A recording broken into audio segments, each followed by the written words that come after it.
And my Lord, he said unto me, do you like my garden so fair? You may live in this garden if you keep the grasses green, and I'll return in the cool of the day. If I were going to try to put into words what this record is about home. Do you like my garden so pure? It doesn't feel like a follow-up. It doesn't feel like it comes from my head in any way. When I made Coal, I thought, oh, this will be a little side project. It'll be very interesting, and then I'll go on with my life. And there wasn't no life to go on with when I finished Coal. The Coal record experience was so great. And I remember being taught by Marty Stewart to trust a simple song. And I'm hoping, my hope of hopes, is that my relationship to the songs and the story deepens. When I was alive, the birds would nest upon my boughs, and through long winter nights, the storms would round me howl. When I went back to make the record about Coal, it was like discovering this music that you were meant to sing your whole life. Only I missed it. So it was like meeting a family member or a long-lost friend or something. Oh, you weary, restless heart, peace come to you now. Still your wild and wishful soul. I couldn't have done these songs when I was 20. You know, especially these older songs. They're weighty, a lot of them. And I feel much more able to, I feel like I fit the worn jeans better now. And I think that's a real satisfying thing that feels new to me somehow. My time has come to sail away. I know you love for me to stay, but I miss my friends of yesterday. Oh, they're calling me home.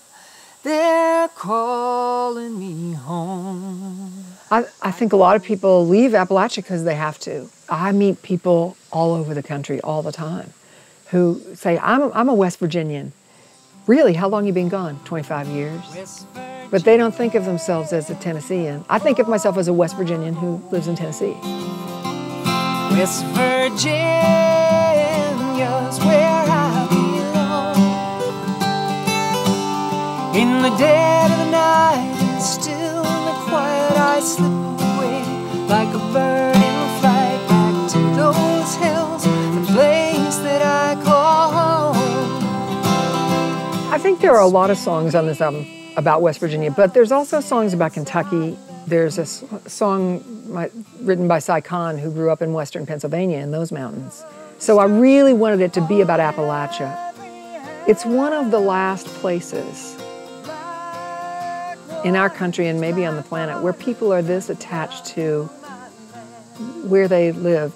And this is just our spot in the world. It's one of the last places that has its own flavor. In the coming of the springtime, we planted our corn.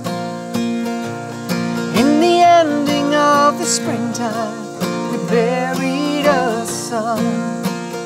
I think that as I get older and as the culture changes, I realize more and more how special it is. And for lots of reasons, it feels like the right time to make this record. Well, it's corn in the crib and apples in the bin. Gonna rise again. Ham in the smokehouse and cotton in the gin. Gonna rise again. Appalachian encompasses more than just bluegrass music. There's a lot of Celtic influence, there's some blues influence, there's some old-time influence. This music got brought over and isolated in the mountains, and then it kind of developed its own flavor. there's all kinds of little threads to this story, and it's very rich tapestry. Gonna rise again. He planted the seeds just before he died. Gonna rise again. Each record changes you. Each record teaches you something. The touring teaches you something. The conversations with people and seeing how songs live for other people and how they change in time for you and how they go on and have a life. You know, they don't stay static the way they were when they were on the record. They live. So I can't say where I'll go, but all I can say is, you know, I feel like I'm drinking from a deep well, and I want to keep quenching that thirst. He walks in his garden in the cool of the day.